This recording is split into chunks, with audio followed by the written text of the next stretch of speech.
This episode feels like a darker time in the world of House of the Dragon. The Targaryens burn their dead with dragons when their time passes, so the Valyrians commit their dead to the sea. Enembar masti, ba embryod amozil.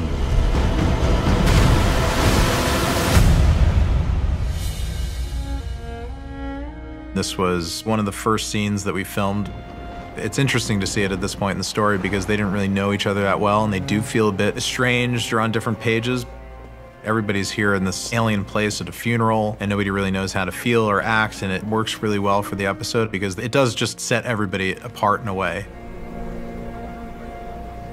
It's a very long scene. I think there's about 5 different kind of little stories happening in a set of about 40, 50 people. They haven't seen each other since he banished him again for robbing his daughter's innocence and saying horrible things to him. But Viserys has gone through some stuff and his health is failing, and I think he's feeling more like he wants family around him now than he probably was when he sent Daemon away. It's time that you came home. Brother. The multitude of conversations are really about a family that has been somewhat blown apart, trying to find solace in each other, trying to a certain extent to forgive each other for all their past wrongdoings. And yet, in the center of that is Rhaenyra and Daemon. Here they are together, both having lost someone, both grieving, and the chemistry between them is as strong as before.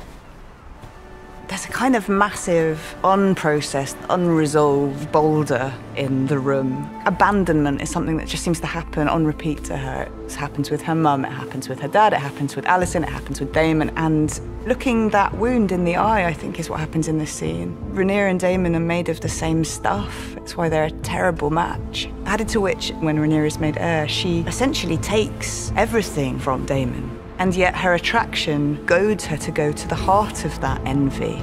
I think there's a dangerous chemistry. We really did want to dramatize the claiming of a dragon, and this little kid on the biggest dragon in the world felt like the best way to do that. He's the only kid on that side without a dragon, and he desperately wants one, and he's been picked on and bullied for not having one. So I think he finds himself at this funeral feeling alone and detached, and sees an opportunity and then goes and seizes it.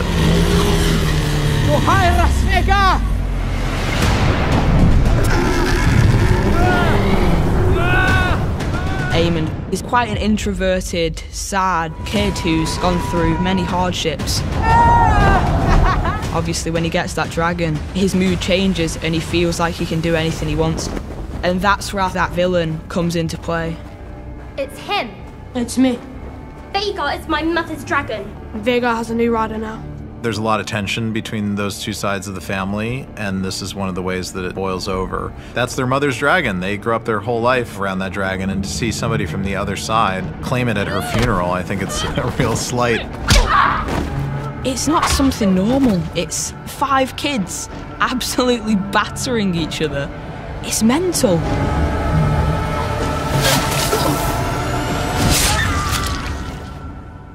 It's all fun and games until somebody loses an eye. Rhaenyra comes into the Hall of Nine and suddenly there's a clarity. The greens and the blacks just solidify in a way that they hadn't done before. Who did this? Don't touch me! He attacked me! Silence! He's a leaner Daemon. I always like the idea that he sort of leans. It felt like he was happy to watch them all implode. It's a strange thing because his son's had his eye taken out in a fight with his daughter's children. Again, family stuff, you know. Viserys has a soft spot and an affection for Rhaenyra. And even that affects his marriage, that he doesn't stand up for his own children. For Alicent, it's finally boiling over all these years of playing that proper, I will not express myself emotionally in any way, shape or form, and she loses her shit. And it's a joy to watch. Alicent wants an eye for an eye. Your Grace. Alicent, stay with the king! Hold your ground! I don't think Rhaenyra is scared of violent pain, and so she's in a position to kind of goad Alicent towards the outcome she's seeking. Now they see you as you are. that place of abandonment is healed. Rhaenyra is found by Daemon, and it allows her to back herself and back her family and sort of walk straight at the accusations as opposed to trying to shield from them. There is a shift that happens with the death of his sister. When someone you love dies, you start to think about your own life and what you want the rest of it to be. And I think he does have this moment of clarity where he goes, I'm gonna be the person that I thought I was going to be. What Laena really wanted was to be set free. And freedom to him is freedom from the bonds of his nobility. So if he was thought to be dead, that would mean he could go live a free life however he wanted.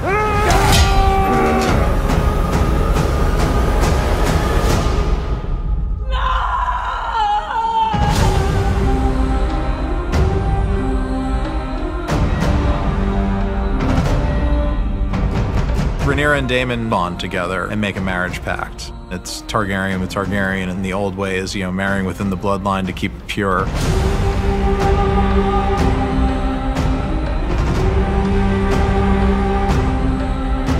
This consummating of their relationship brings with it all the obstacles.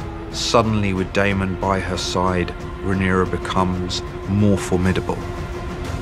It tells us that Rhaenyra is not going away.